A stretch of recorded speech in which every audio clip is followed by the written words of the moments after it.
The income tax, 1.5%. I just like to let you all know where your money goes. You work in Lake County.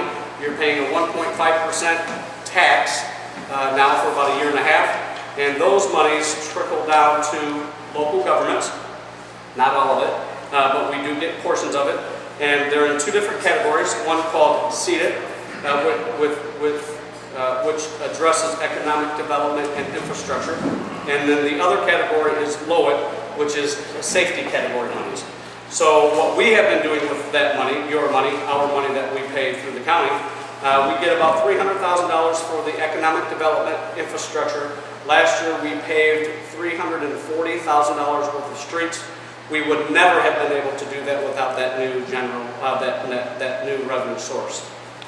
So although it's painful to see that now when you file your taxes, you see that Lake County tax and making sure we all pay that, but it really is giving us a place to go to deal with infrastructure that we just don't have money for. So the other is safety. LOIT, it has really helped tremendously keeping us up with our police car program. If they're older than 5 years, I like to get rid of them. And we're pretty much on top of that. I think we have a couple that's 6 years, but we'll be getting those out of the fleet now. And just a quick hint, when I came in office, we had actually cars conking out, police cars, conking out on the way to a call. I mean, they're 10 years plus old, fallen apart, bald tires, and we have really turned that around. And even though we have a 6-year-old car, there's nothing wrong with it. And the value of it's a good trade-in value, and as long as you keep up with that, it really, really helps, and it makes for a much safer community. Along with that, we also purchased new radios, and I'll get into the E911 in a minute, but through the 911, we were forced to purchase all new communication radios, and that was about $300,000 worth of radios for the police and fire. And again, those payments will come out of LOIT for those radios. Otherwise, it would have been just very difficult to find that money. We also we're right at the end of the rainbow of purchasing a new fire truck.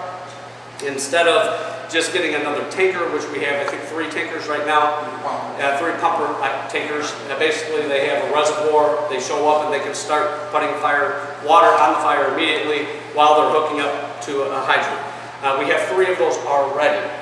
We truly talking with the chief. He wanted to go in a different direction, and we have looked at this over during my administration, actually. A fire truck with a smaller tank, but with a 78-foot ladder.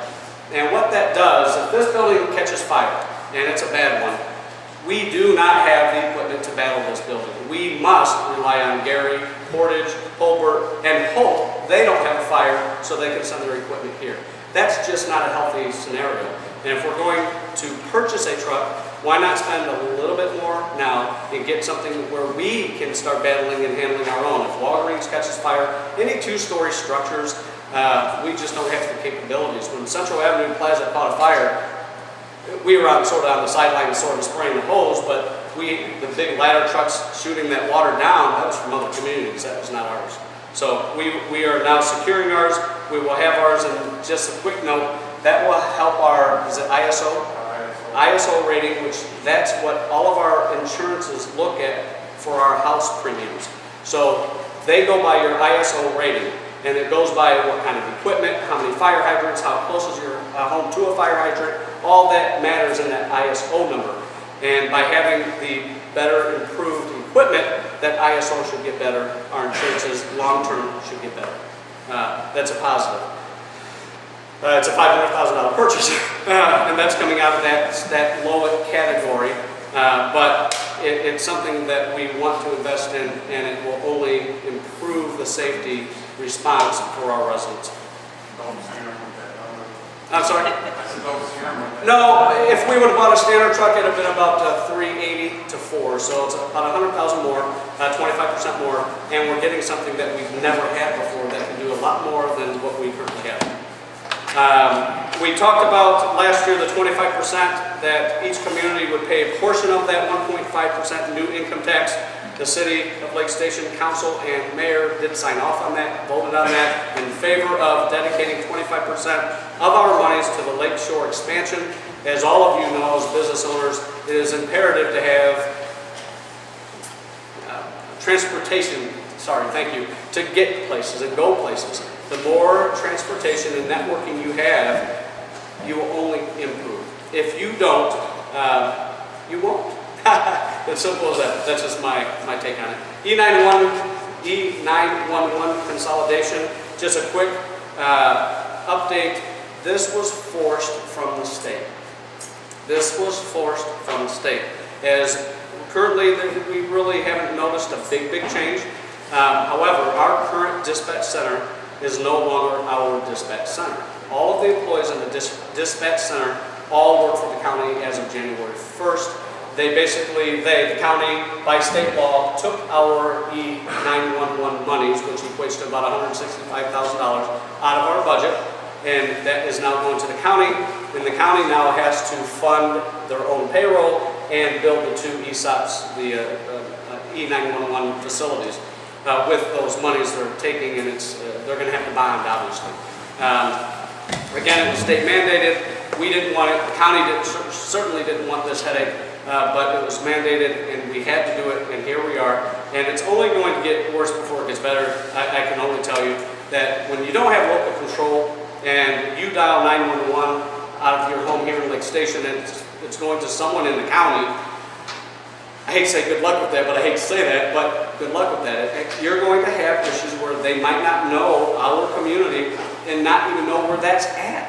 I even have a chance. Where's that street at? I can't even imagine somebody that doesn't live here and doesn't have a stake here. So it's going to have some tweaks along the way. So FYI on that, again, they're still here, but probably over the next 6 months they will be relocated to the county.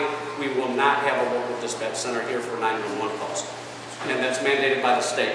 Yeah. All calls, if you dial 911, are routed through the county as we speak. Then they send it here to the local Lake Station, knowing you're from Lake Station. So that's how it's happening right now, I think. So any correction on that, Chief? Both chiefs go to those meetings, and they keep me informed of what they're discussing and doing at the E911 meetings. Old City Hall, we did receive just over $400,000 for an OKRA grant. That's an acronym that I just don't know what it stands for. I apologize. But we did receive just over $400,000 to tear down the old police, fire, and council chambers. We will have the bids ready by the end of this month, and we will bid out and hopefully accept a bid going into April.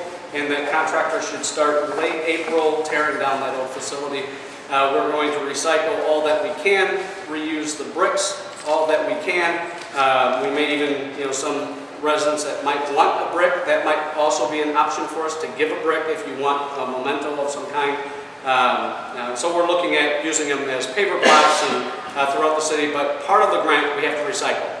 And so it's not just going to a landfill. We're going to recycle what we can, and that's part of the requirements, which, by the way, requirement, we are already asking them before they told us it was a requirement, because we wanted to recycle that. So we're ahead of that. County Line Road project, as you all are aware, that is complete, the $1.2 million project. And as these grants, and as I talk to the future ones we just secured, give you a quick flavor. That grant we received in 2008. We just finished last year, 2014.